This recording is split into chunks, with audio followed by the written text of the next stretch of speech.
इशारों इशारों में सीएम का पंजाब पर निशाना यहां पर नजर आया। जब से एक प्रदेश में सरकार बदली, कुछ लोगों के हौसले बुलंद हो गए हैं। कुछ लोग सत्ता परिवर्तन के बाद कुछ भी बोलते हुए नजर आ रहे हैं। ये कहना है हिमाचल के सीएम जयराम ठाकुर का, जो इशारों इशारों में पंजाब पर हमला बोलते हुए नजर आए। इसके साथ ही सीएम ने यह भी कहा कि पन्नू की नई गीदड़ भपकी से जो है हिमाचल डरने वाला नहीं है। ऐसे लोगों को ज्यादा गंभीरता से लेने की जरूरत नहीं है। घटनाओं के प्रति सरकार गंभीर है। लगातार कोशिशें की जा रही है कि कैसे सावधानियां बरती जाए। तो कहीं ना कहीं एक बार फिर से पंजाब पर निशाना साधते हुए सीएम नजर आए और इसके साथ ही पन्नू को भी सीधी चेतावनी सीएम की तरफ से दी गई।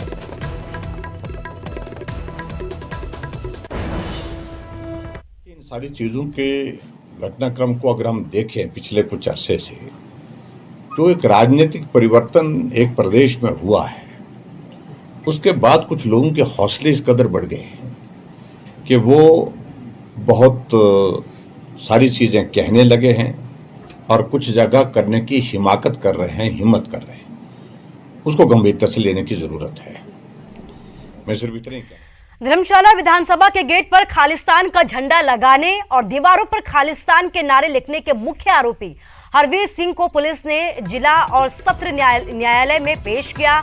यहां से अदालत ने आरोपी हरवीर सिंह को 4 दिन की पुलिस रिमांड पर भेज दिया है। आरोपी हरवीर सिंह को पुलिस ने मीडिया की नजरों से बचाते हुए पिछले दरवाजे से अदालत में पेश किया। पुलिस ने कोर्ट में आरोपी हरवीर सिंह के लिए 7 दिन की पुलिस रिमांड की मांग की थी, लेकिन अदालत की ओर से पुलिस को 4 दिन का रिमांड दिया गया।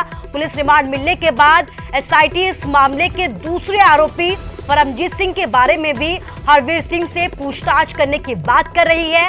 इसके साथ ही आपको बता दें कि घटना स्थल और विधानसभा में उन्होंने इस घटना को कैसे अंजाम दिया, इस बारे में भी पूछताछ की जाएगी। आपको बता दें कि कल पुलिस आरोपी को मौकाए वारदात पर भी ले गई थी। रोपड़ के मोरिंडा से गिरफ्तारी के बाद लगातार पुलिस यहां पर तफ्तीश करती हुई नजर आ रही है। हमारे संवाददाता विचित्र शर्मा हमारे साथ जुड़ गए।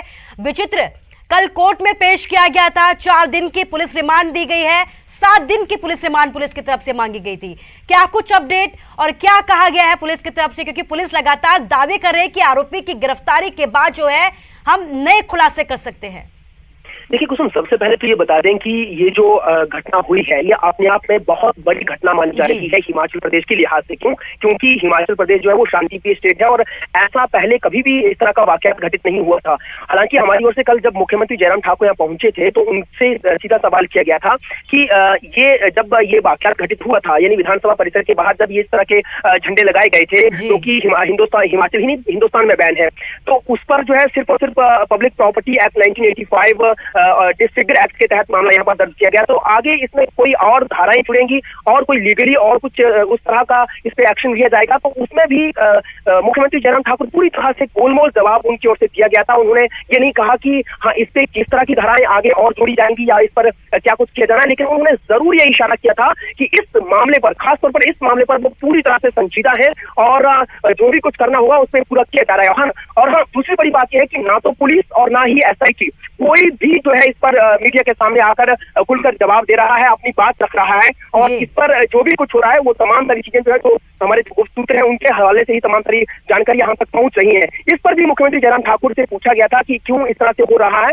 तो इस पे बाकायदा ये इस तरह की जानकारी आ रही है कि पुलिस हेडक्वार्टर से ही तमाम सारे, चाहे वो एसआईटी इंचार्ज है, चाहे वो पुलिस का कोई भी अधिकारी है, उनको कहा गया है कि वो मीडिया के सामने इन मामलों को लेकर मुंह न खोले, कुछ भी न कहे। तो इस तरह के आदेश बाकायदा पारित हुए हैं अंदर खाते और पुलिस सूत्रों के हवाले से भी हमें ये भी जानकारी जो है वो हासिल हुई है। तो फिलहाल हाँ, इस आरोपी को जो है बिल्कुल गिरफ्तार किया गया है और गिरफ्तार करने के बाद कोर्ट में पेश करने के बाद 16 मई तक जो है इसको रिमांड पर लिया है। और उसके बाद बड़ी जानकारी इससे जुटाई जाएगी कि आफ्टरऑल इसका जो संबंध है वो किसके साथ है, इसके जो तार है वो किसके साथ जुड़े हुए हैं। जो गुरपत पन्नू है वो लगातार जो धमकियां देता है, जो ईमेल भेजता है, जो ऑडियो मैसेज भेजता है, जो वीडियो मैसेज भेजता है, क्या इनके तार वाकई में उसके साथ जुड़े हुए हैं? अब उसके साथ जुड़े हुए पाए जाते हैं कुसुम, तो ये अपने आप में एक बहुत बड़ा सवाल होगा और उस पर फिर अगले स्तर पर जो है वो और सारी धाराएं भी जुड़ सकती हैं, ऐसा अनुमान लगाया जा सकता है। जी विचित्र, इस तमाम जानकारी के लिए आपका शुक्रिया। तो बड़े खुलासों की उम्मीद है। हालांकि सीएम ये कहते हुए नजर आ रहे हैं लगातार कि संजीदा है, गंभीर है सरकार। और तस्वीरें आपके सामने हमने धर्मशाला से दिखाई है, जहां पे आरोपी को कोर्ट में पेश किया गया। पुलिस मीडिया की नजरों से बचाते हुए आरोपी को कोर्ट तक ले गई, जहां से 4 दिन के रिमांड पर आरोपी को भेजा गया है।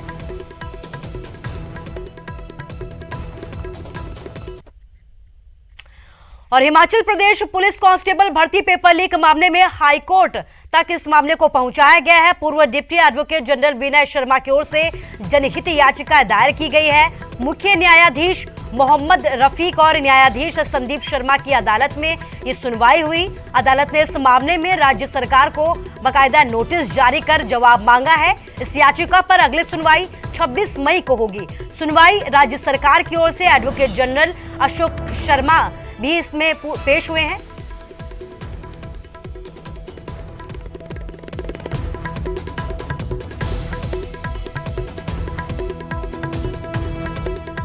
तो हिमाचल प्रदेश पुलिस कांस्टेबल भर्ती पेपर लीक मामला अब हाईकोर्ट की दहलीज तक पहुंच गया है। पूर्व deputy advocate general Vinay Sharma की तरफ से एक जनहित याचिका दायर की गई है। इसमें जवाब मांगा गया है, जांच की मांग की गई है। मुख्य न्यायाधीश मोहम्मद रफीक और न्यायाधीश संदीप शर्मा की अदालत में सुनवाई हुई और इस मामले में अब राज्य सरकार से भी नोटिस और जवाब मांगा गया है।